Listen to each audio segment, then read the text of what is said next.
Alhamdulillah, la haula wala quwata illa billah, amma ba'du. Allahumma salli wa sallim wa barik ala sayyidina Muhammad wa ala ali sayyidina Muhammad.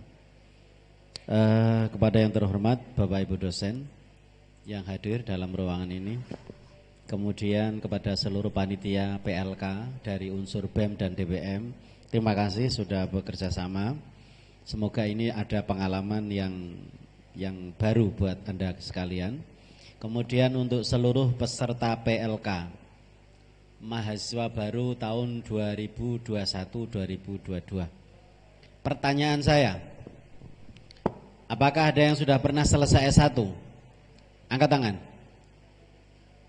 Gak apa-apa. Oh, gak berani angkat tangan gini. Belum mandi ya?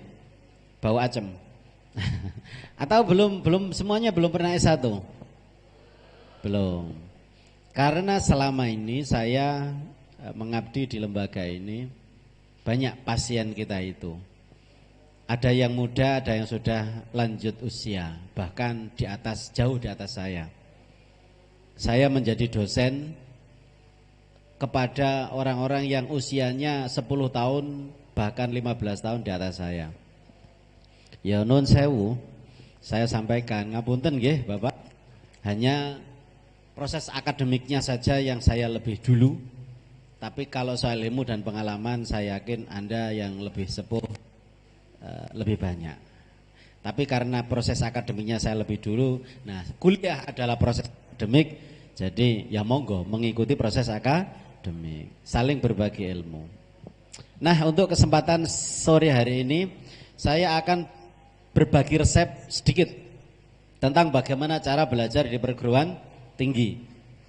Apa bedanya belajar sebelum masuk perguruan tinggi atau di masa SMA? Sedikit flashback. Kalau SMA, Anda adalah produk COVID 2009. Anda ini produk COVID loh ya. 1,5 tahun Anda ini belajar di rumah. Betul? Iya. Banyak yang Anda dapatkan tapi dari belajar di rumah itu ya. Ya, suasana yang beda daripada sebelumnya. Ilmu di sekolah rata-rata teaching center, berpusat pada guru. Anda mesti jaga apa yang disampaikan guru. Tetapi pada masa pandemi ini, guru ini enak. Silahkan kerjakan LKS halaman ini sampai halaman ini. Gitu ya. Ya, banyak tugas. Silahkan buat ini, buat itu. Ya. Demikian juga nanti Anda di kuliah, Anda akan lebih berat lagi. Saya katakan lebih berat lagi. Maka mindset harus segera disiapkan. Ketika Anda masuk perguruan tinggi secara umum, satu, cara belajar di perguruan tinggi akan saya bagi dua. Secara umum mau kuliah di mana saja, pasti trennya sama, polanya sama. Yang kedua, saya akan jelaskan secara khusus di sini, secara singkat dan umum saja. Nanti yang lain bisa ditanyakan. Saya awali yang secara umum. Belajar di perguruan tinggi. Satu, belajar di perguruan tinggi itu harus mandiri. Pengumuman. Seperti halnya dulu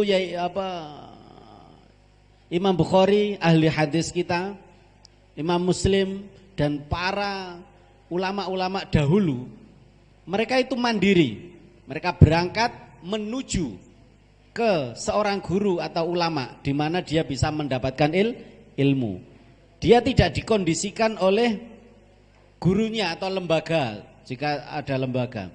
Mereka yang secara mandiri mencari guru, mencatat ilmu yang didapat dari guru, mengolah dan seterusnya. Kalau dia tidak bergerak maka nggak dapat. Maka tradisi dulu bahwa seorang pencari ilmu diistilahkan sebagai tolibun. Apa? Tolib. Makanya dalam bahasa Arab yang sudah banyak diadopsi oleh bahasa Indonesia, seperti halnya kata murid, itu berasal dari bahasa Arab. Aroda yuridu, muridan. Murid itu orang yang berkehendak, karep, dari asal kata ingin.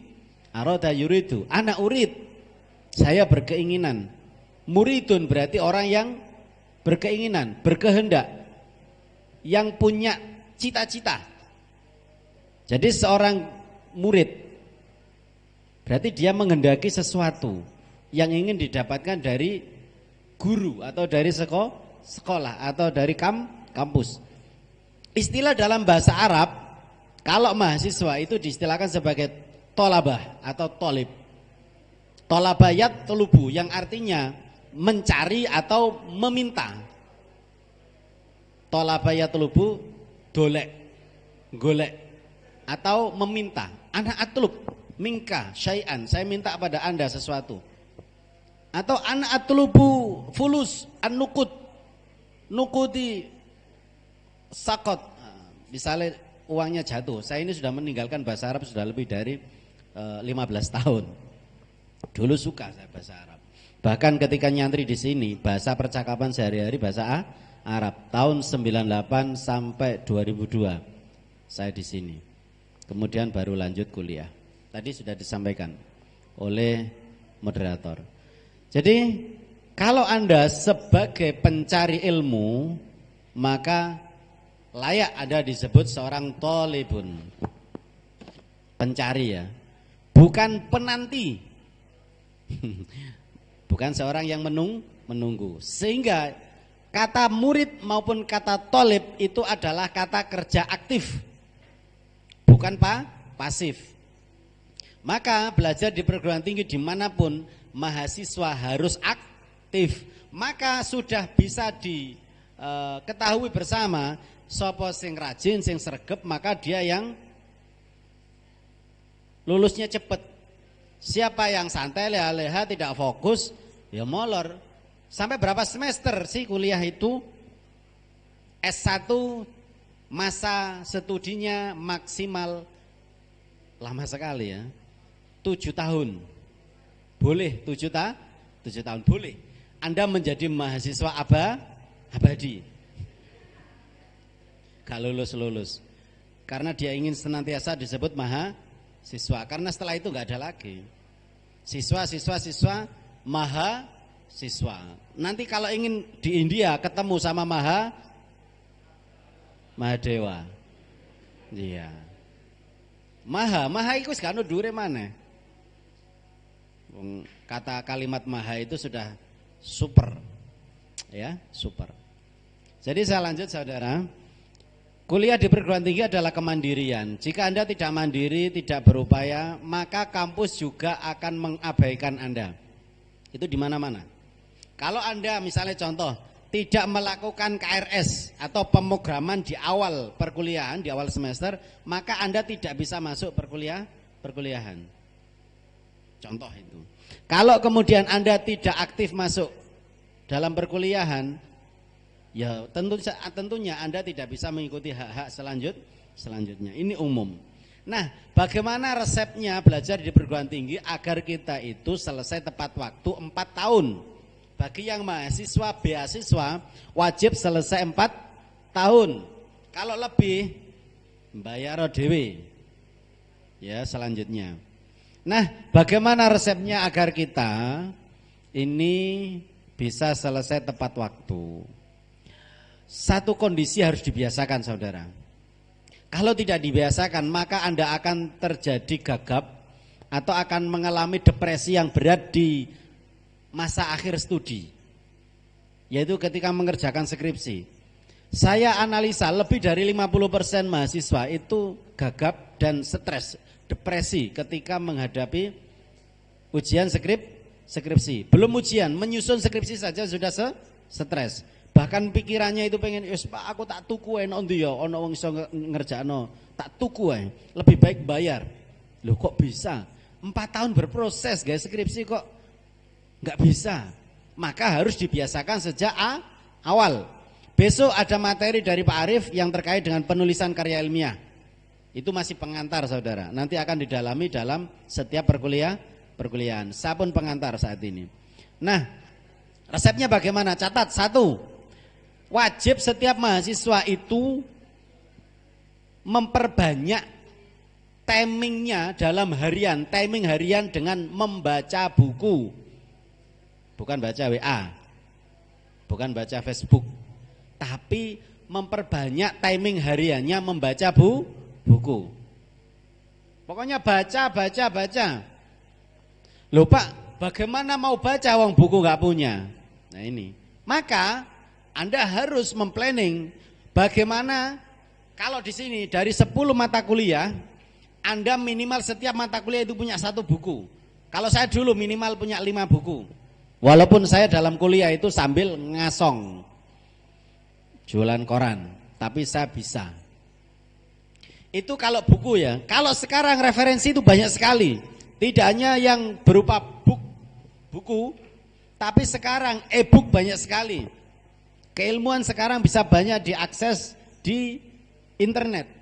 Dan berikutnya selain buku ya, e-book, Anda juga bisa mengakses perkembangan pengetahuan atau ilmu melalui jurnal. Nanti akan Anda diajari bagaimana cara mengakses jurnal. Dari berbagai perguruan tinggi itu memiliki karya, namanya jurnal yang dipublikasi, bisa diakses dari semua negara karena sudah online. Nah, Anda kalau sudah terbiasa membaca, baca, maka perbendaharaan kata dan pengetahuan Anda ini menjadi memadai. Kalau Dahlan Iskan mengatakan, yang punya Jawa Pos, bahwa perguruan tinggi ini punya fungsi untuk memperbesar pola pikir kita atau kapasitas kita. Anda itu punya kapasitas, daya pikirnya, cara menghadapi masalahnya, kemudian ide solutifnya dan seterusnya. Ini kalau tidak dibentuk di perguruan tinggi, maka kapasitas itu akan tetap kecil. Lah, kampus memiliki fungsi memperbesar kapasitas. Dengan cara apa? Berbagai tugas, berbagai ilmu yang didapati di perguruan tinggi, ini akan membuka cakrawala berpikir Anda, ya, yang awalnya sempit bisa menjadi mendunia dan luas. Banyak wawasan, baik dengan tentang keilmuan maupun keagamaan maupun tentang keorganisasian. Wes itu satu ya. Baca. Buku, artikel maupun e-book harus Anda miliki. Kalau buku kuliah saja nggak punya, apa sing diwaca, pasti akan mengarah kepada baca WhatsApp, baca Facebook. Boleh saudara saya tambahkan, kalau Anda memang tidak cakap baca, tapi Anda harus latih. Nanti teknik membaca saya punya juga caranya di lain waktu dalam perkuliahan. Anda bisa tonton YouTube yang direkomendasi oleh dosen Anda sesuai dengan mata kuliah. Banyak sekali sekarang itu kuliah-kuliah online, dan itu bagus sekali. Didengarkan sambil menjelang tidur, masuk. Nggak paham diputar ulang. Lah, besok perkuliahan di sini pun juga akan memanfaatkan berbagai media karena kondisi PPKM ini mengharuskan kita untuk kreatif. Selain baca, yang kedua, Anda harus rajin mencatat. Kalau Anda baca saja tanpa mencatat, maka apa yang Anda baca biasanya lepas. Maka untuk mengikat informasi yang sudah Anda dapat, maka Anda harus catat. Kalau Anda mencatatnya agak ogah, Anda boleh tahapan sebelum mencatat dengan meng-highlight apa yang Anda baca di buku itu, Anda stabilo, warnai. Nah, prinsip saudara, manajemen otak kita itu adalah repetition atau pengulangan. Semakin sering kita mengulangi sesuatu yang sama, maka otomatis memori itu, informasi itu akan mudah tersimpan. Semakin sering kita ulang, semakin mudah dan semakin mudah untuk kita recall, panggil ulang informasi itu. Semua info itu sebenarnya kejadian yang kita alami itu tersimpan datanya di otak kita. Tetapi kalau kita lupa, apa ya? Itu berarti ada kegagalan pada saat recall, memanggil informasi itu untuk keluar. Maka untuk mempermudahkan itu dicatat. Maka ada pepatah, qayyid suyudaka bil hibalil wasiqati. Kalau orang pemburu itu diingatkan, qayyid, ikatlah ya, suyudaka, buruan kamu, bil hibalil wasiqati, dengan hibal atau tali yang kuat. Lah, dalam menuntut ilmu tali yang kuat itu apa? Mencatat. Jangan sederhanakan mencatat loh ya. Tradisi mencatat meskipun ada laptop, ada lain sebagainya. Tradisi mencatat ini adalah mengulang apa yang Anda baca, diulang di pikiran, dimasukkan lagi di catatan, Anda baca lagi. Ada berapa kali pengulangan? Minimal ada 5 kali pengulangan pada saat mencatat. Maka jangan abaikan teknik mencatat. Ingat pula, catat pula referensi yang Anda baca, dari mana sumbernya itu, judul bukunya, penulisnya siapa atau pengarangnya siapa. Karena tradisi di kampus tidak boleh hanya katanya. Katanya siapa ya, di buku apa ya, lupa. Harus tahu, saya temukan data ini ya, informasi ini di bukunya si A. Ditulis oleh si A. Tahun terbitnya jika perlu. Makanya mesti dalam membuat karya ilmiah ada footnote, catatan kaki yang memberikan info dari mana Anda dapatkan informasi itu. Tradisi ilmiah itu. Jadi baca ya, catat termasuk referensi-referensinya. Yang terakhir, secara umum Anda harus membiasakan berdiskusi. Yang ketiga, kalau pengetahuan yang Anda dapat tidak Anda diskusikan, maka pengetahuan itu tidak bergesek. Maka harus didiskusikan. Maka dalam perkuliahan pasti Anda diminta untuk membuat sebuah kelompok kecil, untuk menyusun sebuah paper, kemudian mendiskusikannya, menyampaikan kepada orang lain.